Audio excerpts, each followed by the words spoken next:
The old announcer stood from his chair and shouted into a golden cone. "Welcome one and all to our third annual Dragon Days competition. Let us come together and show our mettle as our brave friends, family, and comrades did on this day 19 years ago when they first stepped foot onto the battlefield against the Shriven Elves of Shrine Guard.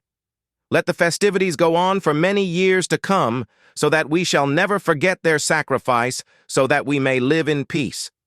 Let us mourn their deaths by celebrating the life they have given us. May Thortica and her allies stand strong and proud as a testimony to those who would wish us harm and as a beacon of hope to those in peril. Long live the Centuria and the kingdoms in its great lands." The crowd erupted in cheers and applause. The graying announcer cleared his throat and continued. "Now, the starting event for this year will be—" He reached into a silver gauntlet filled with golden coins. Each coin contained an elaborate etching representing one event. He shuffled around in the cup for a moment, then pulled out a coin and examined it. Silence fell over the crowd once more. "Jousting will be today's first event." The crowd cheered and chanted as the first two horsemen walked their steeds then to each end of a long wooden fence dividing the two lanes. One of the men wore a black and gray tunic and the deep green cloak of Ravendale, riding a jet-black horse. The other wore a white and blue tunic and the royal blue and gold cloak of Graindale, riding a massive white horse. They quickly adjusted their armor and leaped onto their astonishingly well-groomed horses. Once they were atop their mounts, they trotted to the gates, waiting for the flags to drop. Thrane walked over to the gypsy's tent and heard giggling followed by Frederick's nervous laughter. He chuckled, then looked back towards the two jousters.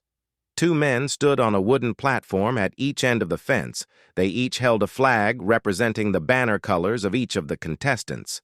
They waved the flags high in the air, signaling for the jousters to ready themselves. The men dropped the flags, and the two horsemen kicked their stead side. The horses lunged forward forcefully, galloping towards one another. The crowd fell silent, and the thunderous clopping of horseshoes on stone filled the town square, followed by a sickening crack that echoed through the stands. The crowd roared as the knight draped in green flew from his horse and crashed to the ground. The announcer yelled into his golden cone, "An incredible win for Graindale!" Two workers walked onto the stage and placed a blue gem on the scoreboard for Graindale. The fallen knight quickly picked himself up and left the arena as the next two jousters took their spots at each end. This time it was a knight in a brown and black tunic wearing the yellow cape from the small town of Garmin. The other contestant was a free lance knight, with no particular color or banner to identify him. The flags dropped, and the two armored men raced towards each other.